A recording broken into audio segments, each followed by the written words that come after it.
It's like in the Rime of the Ancient Mariners, so many Wordsworth poems.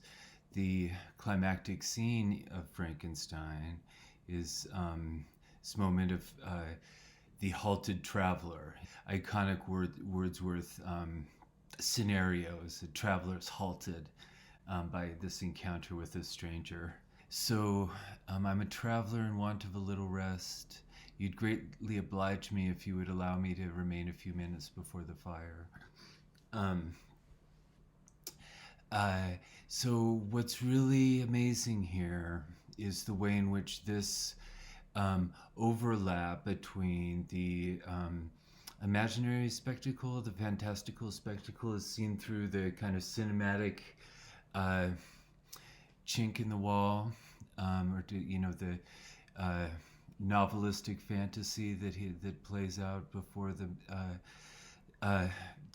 creature spectator. How this overlaps now with our reading, insofar as the real life, this conversation plays out with a blind man who can't see the creature, just like us. So we can't see the creature. We just relate to the creature through words, just like DeLacy. So that's a really powerful, so another like reader surrogate. I've talked a lot about the reader surrogate of Margaret reading Walton's letters.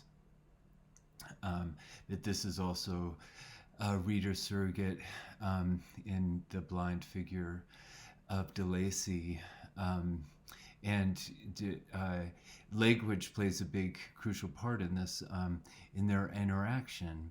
By your language, stranger, I suppose you are my countrymen. Who we are is manifest in how we speak. The old man continues, if you will unreservedly confide to me the particulars of your tale, I perhaps may be of use in undeceiving your friends. I'm blind.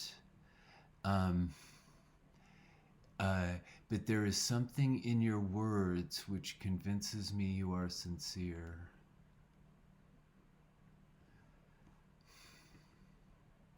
So sincerity is embedded in words. Personhood is embedded in words. I think that's, a proposition that the book, again, the novel is really testing. It's testing in this scene. It's testing, I think, in our reaction as readers to this scene. I think we can't help but feel like the DeLacy family fails the test. And so what does that say about us? About our expectations for ourselves? I think it reveals something about language, or suggests something about language that's to be tested. It suggests a promise of language to overcome the boundaries set up by prejudice. The prejudice against the disregard of minority bodies, of racialized bodies, and this is really amazing, that we are more intimately connected through text than we would be even in person. It's the personal interaction that gets in the way of the communication that they're able to establish here in words. So capacity or promise of language to kind of universal acknowledgement of personhood, universal respect. And I think that's a deep part of, the romantic critique, is like social critique, is exposing the hypocrisy. Exposing hypocrisy in language is a way about trying to, force people to live up to the promise of this universal community that language pretends to represent. It pretends to have a place for everybody to speak. So now I want to look at this theme as it applies to Felix and Seifi's relationship. I think that's important little set piece. It's sort of the kernel of those embedded, interlaced narrators. That Seifi's story is at the kernel, and there's something. This is another, I think, example of the rare glimpse into a non-patriarchal narrative in the novel, and therefore I think particularly important to pay attention to. There's a juxtaposition again of law and politics on the one hand, poetry and love on the other hand. And so Felix, the backstory of Felix and Seifi is that Felix has a political conviction leads him to take the side of Seifi's dad, a Turk who's being persecuted in France and is on trial. But then he goes and he's smitten with his daughter, the Turkish merchant's daughter, and they start communicating by letter again, love mediated by text. The zeal of Felix was warmed by several letters that he received from this lovely girl who found means to express her thoughts in the language of her lover by the aid of an old man, a servant of her father who understood French. And the creature says, I have copies of these letters. They will prove the truth of my tale. So that's pretty remarkable, I think. Not only is the love love letters, text translating love, but the letters themselves were translated. So again, this emphasis on thick mediation of affection between Seifi and Felix, but then also the creature he maintains the letters as a proof of his own credibility. They would mediate his credibility to Victor. So again, this idea of prosthetic, language is a prosthesis that mediates, embodies, and mediates who we are on the inside, our sentimental truth. Tainted love, Felix's loving horror versus Felix's violent delicacy. See again how Felix of love and devotion are narrated. There's some ironic tensions or discrepancies. So the father of Seifi had been the cause of their ruin. He was a Turkish merchant. He became obnoxious to the government. He was seized. He was tried and condemned to death. The injustice of his sentence was very flagrant. Felix had accidentally been present at the trial. His horror and indignation were uncontrollable. Again, it's sort of compulsive, spontaneous reaction. When he heard the decision of the court, he made at that moment a solemn vow to deliver him when he looked around for the means.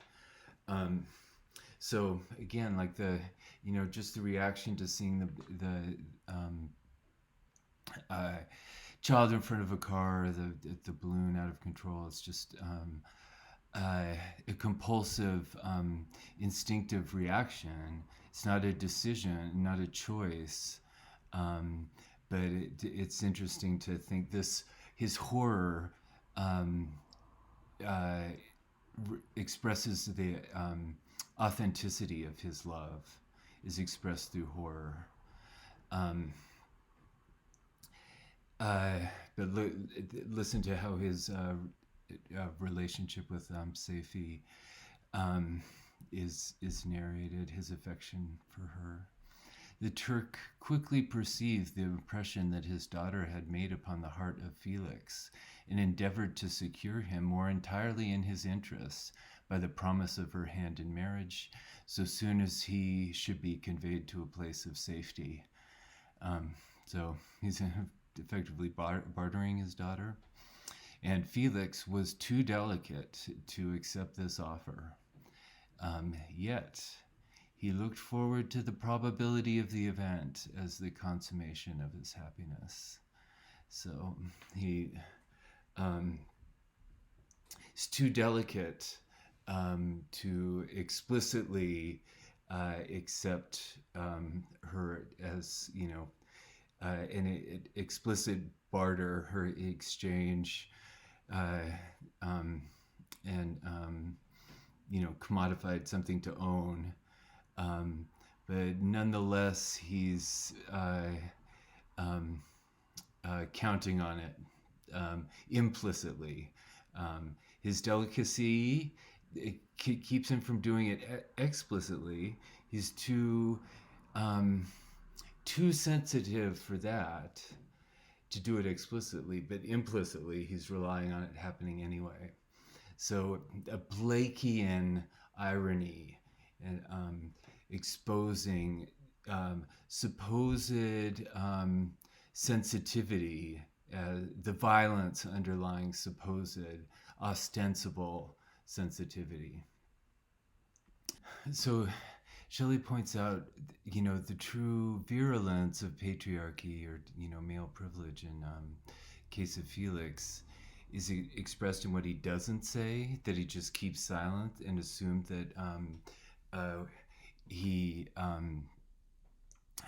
will be able to take possession of Safie without having it overtly, explicitly to consent to it. I think it relates to this topic of the way in which bodies are silenced or disguised by language, or the way in which bodies are at stake in language. And it just points out a more general principle about ideology. Violent ideology works mostly by what it allows to go unsaid, not by what it allows people to say. It allows people not to say, to get away with things with it, without having to assume it. Toxicity of Patriarchy is more about implicit than explicit entitlement. So just for an example of like the capacity of language to disguise, or what officially gets acknowledged, explicitly gets acknowledged in social discourse, how much it hides. I think this is a pretty familiar graph about the discrepancy since the early 70s between productivity of work, average hour work, and the compensation.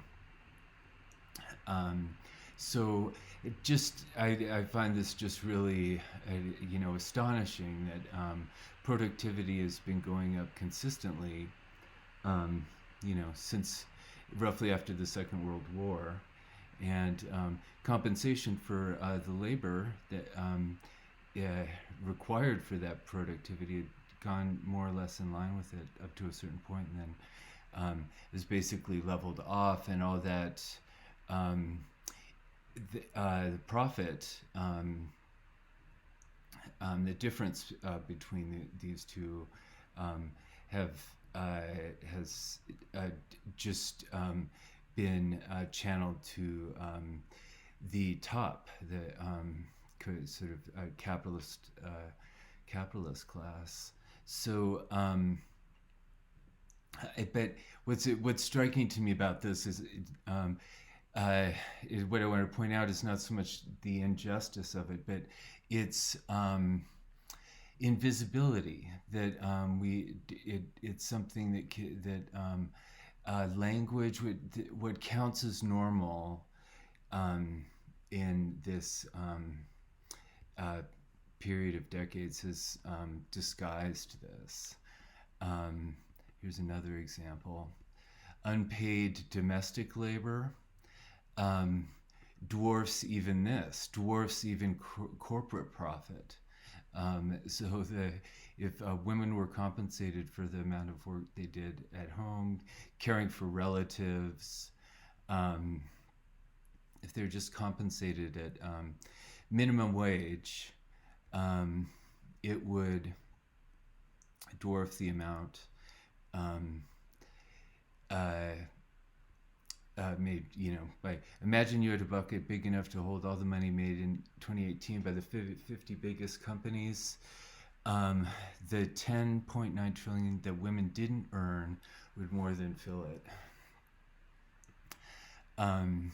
So again, our capacity to ignore bodies, ignore the work, and to represent a certain state of affairs as normal, that is in fact vastly, monstrously skewed. A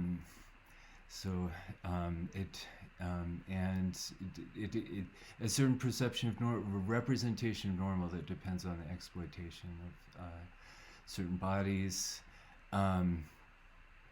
Another sort of famous representation of rape statistics, the amount of reported rapes relative to the amount of rapes overall, relative to the amount that were actually prosecuted and jailed. So again, this monstrous reality of embodied experience, embodied suffering. It's disguised by it goes unsaid. It's disguised by what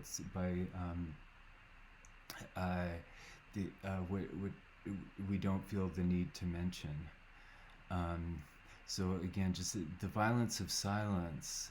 Well, I think that's something that is that Frankenstein is about. Again, going back to the question of Safie and Felix's romance, what is Safie to Felix? Something to own, implicit ownership. She's too delicate to admit it out loud, but precisely that delicacy is what legitimates the ownership. That's so powerful, and that's really the object of especially Blake's critique, is how so much of our ostensible virtues actually just serve to legitimate systemic violence. So what's Felix for Safie? This, I think, is a very interesting question. For Safie, Felix is a dream to act on, embodied imagination. Indeed, his name means happiness. Again, a juxtaposition of law and poetry, I think, is at play here. Owning versus reading beauty. Felix repeats the enslavement of Safie's mother, just as Safie repeats her mother's prophetic reading. So here's a really crucial passage. Really is that kernel narrative in that graph of embedded narratives. This is really the kernel, and it's about a non-patriarchal reading, a prophetic reading, prophetic imagination. Safie related that her mother was a Christian Arab, seized and made a slave by the Turks, recommended by her beauty. So just like Safie. She had won the heart of the father of Safie, who married her. The young girl spoke in high and enthusiastic terms of her mother, who, born in freedom, spurned the bondage to which she was now reduced. She instructed her daughter in the tenets of her religion and taught her to aspire to higher powers of intellect and an independence of spirit forbidden to the female followers of Muhammad. This lady died, but her lessons were indelibly impressed on the mind of Saifi, who sickened at the prospect of again returning to Asia and being immured in the walls of a harem, allowed only to occupy herself with infantile amusements, ill-suited to the temper of her soul, now accustomed to grand ideas and a noble emulation for virtue. The prospect of marrying a Christian and remaining in the country where women were allowed to take a rank in society was enchanting to her. So she has inherited, just as Felix has inherited patriarchal privilege, entitlement, she has inherited her mother's prophetic dream of emancipation, broader imaginative prospects, intellectual prospects. Now, there's a couple elements that I want to draw your attention to in this passage that I think are really crucial. One is this idea of stamped. The dream was stamped. Does that recall anything? It reminds me of the term stamp in Ozymandias. The sculptor's reading was stamped on these lifeless things. It recalls printing, like the printing press. A dream is mechanically stamped on the mind of Saifi. It suggests how print can mediate dreams, and I think tells us something about the print we're reading. Just like the word stamp, I think, makes us reflect on the print we're reading when we read that poem. The other feature of this passage that I think is really significant is the way in which it recalls the terms of Mary Wollstonecraft's critique of sexism in the vindication of the rights of women. The infantilization of women, in particular, is evoked with this idea of the infantile women that are restricted to infantile amusements. So I think there's a autobiographical, self-reference here that's really moving, and likewise the fact the lady died. Mary Wollstonecraft died giving birth to Mary Shelley, but transmitted a certain dream of personal liberty and the emancipation of women. So we see a kind of pattern here, this indelibly impressing the ink, the stamping of the dream upon the mind and implicitly upon the page and print.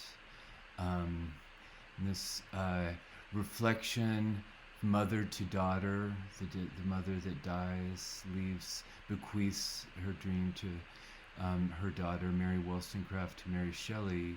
Likewise, the Saifi transmits the dream onto the reader of Frankenstein, the Madame Séville. Translates, the sound translates, in the same, in a similar way to Saifi's translated letters.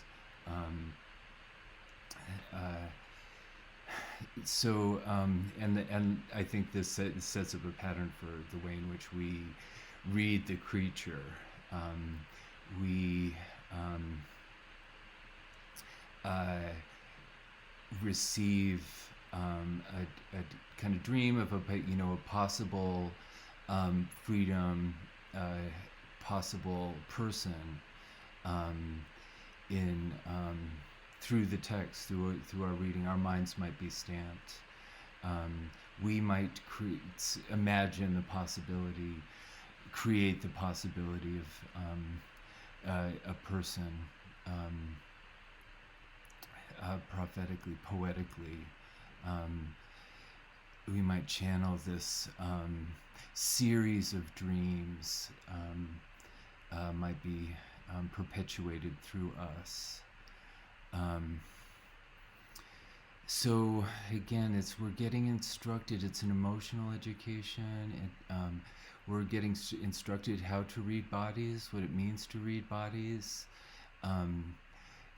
Practically finding strange new possibilities of reading. Prophecy means creating the form of readability. We're creating possibilities of reading, freedom, and personhood in new ways, imagining it in new forms of embodiment. So Frankenstein ultimately is about a dream that is ostracized from itself. It's about the perspectives of Seyfi at the center and Madame Savi at the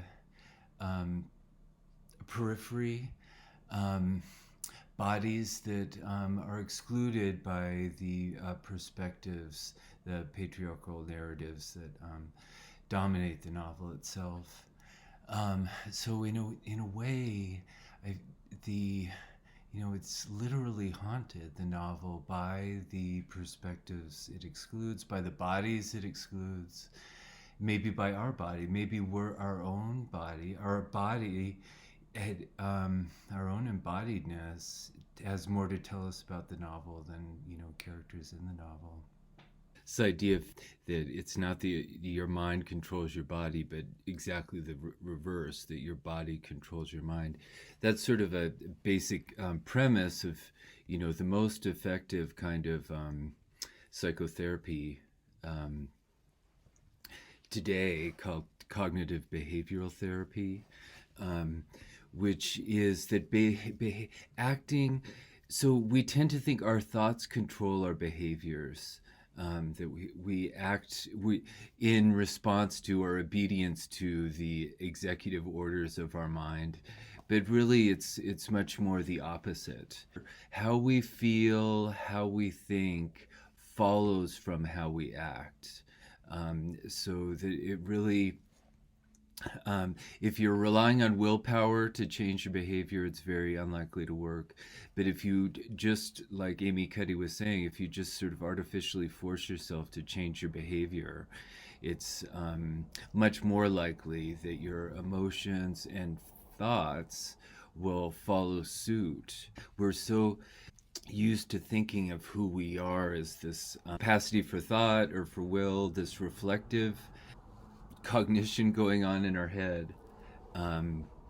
But to think of that rather as secondary, and that who I am is actually something that I embody in the world, and my thoughts kind of follow from that. Who I am is a stance in the world. What are nonverbal expressions of power and dominance? Well, this is what they are. So in the animal kingdom, they are about expanding. So you make yourself big, you stretch out, you take up space, you're basically opening up. It's about opening up. And this is true across the animal kingdom. It's not just limited to primates, and humans do the same thing. So they do this both when they have power sort of chronically, and also when they're feeling powerful in the moment. And this one is especially interesting because it really shows us how universal and old these expressions of power are. This expression, which is known as pride, Jessica Tracy has studied. She shows that people who are born with sight and people who are congenitally blind do this when they win at a physical competition. So when they cross the finish line and they've won, it doesn't matter if they've never seen anyone do it, they do this. So the arms up in the V, the chin is slightly lifted. What do we do when we feel powerless? We do exactly the opposite. We close up, we wrap ourselves up, we make ourselves small. We don't want to bump into the person next to us. So again, both animals and humans do the same thing. I mean, that idea of pride is really amazing because the blind people who've never seen that posture, they still feel it, they still act it out, they know it by the word pride, by the same word pride. It suggests our bodies know the word better than our minds do. Speaking of children, I wonder, what will you tell your children was the reason to fail and leave them facing a climate chaos that you knowingly brought upon them? That it seemed so bad for the economy that we decided to resign the idea of securing future living conditions without even trying? Our house is still on fire. Your inaction is fueling the flames by the hour. And we are telling you to act as if you loved your children above all else. Act as if you loved your children. What makes that so powerful is the use of precisely of metaphor, as if. She's not explaining, but she's shaming, like using the metaphor to shame, and at the same time suggesting that idea of, learning from behavior. If you will learn from, act like you love your children, and then you'll learn how to love your children from acting like it. One final sort of ostracized perspective you might consider. This inaugural horror novel, the most horrifying thing in it, if you ask me, is not the monster, but the monster's mate. And it's sort of enigmatic to even refer to her as a character, but I feel like we do. I feel like she's a potential character, but it's enough for us to imagine her as a character, to refer to her as a her. So what are we actually doing there when we imagine, this character? That, I think she's kind of doubling down on the question of what we do when we imagine the creature as a character. She's, just a bunch of fragments that, they'd never cohered the way he did. I think what's so horrifying, and it really left an impression on me the first time I ever read this book, the scene of Frankenstein just tearing her apart, again, it's like he's creating the monster, the monstrosity that he accuses the creature of being. Again, the devotion to destruction of these patriarchs is really remarkable. But I just want to suggest that horror, remember Felix's loving horror, that horror teaches us something about what it means to care about people.